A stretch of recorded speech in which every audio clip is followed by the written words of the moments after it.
ஒரு டப்பா சாணி எடுத்துட்டு, அதாவது ஒரு டப்பா ஃபுல்லா ஃப்ரெஷ் சாணி எடுத்துட்டு மணி சார் அவர்கள் த்ரிஷா மூஞ்சில ஒரு பெரிய அடி, இந்த பக்கம் பாத்தீங்கன்னா அசோக் செல்வன் மூஞ்சில ஒரு அடி, ஐஸ்வர்யா லட்சுமி மூஞ்சில அடி, மணி சார் அவர்கள் விண்வெளி நாயகன் மூஞ்சில ஒரு அடி, விண்வெளி நாயகன் இந்த கதையை கொண்டு போய் மணி சார் கிட்ட கொடுத்து அவர் மூஞ்சில ஒரு அடின்னு மாத்தி மாத்தி சாணி அடி அடிச்ச படம் தான் இந்த படம். இத பார்த்து எங்க மூஞ்சில வேற அடிச்சிட்டாங்க.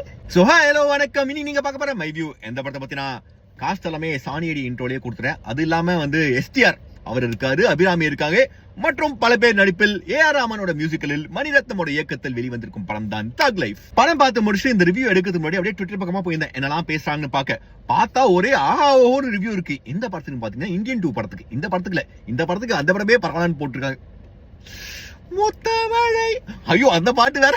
நீங்க என்ன சண்டை போட்டுக்குது சின்மை பெஸ்டா தி பெஸ்டான்னு, நான் பாட்டே வைக்க மாட்டேன்னு கட் பண்ணிட்டாங்க. இந்த படத்துல மணி சார் நாயகன் கமலுக்கு ட்ரிபியூட் வைப்பாருன்னு பார்த்தா சிறுத்தை சிவாக்கு ட்ரிபியூட் வச்சிருக்காரு.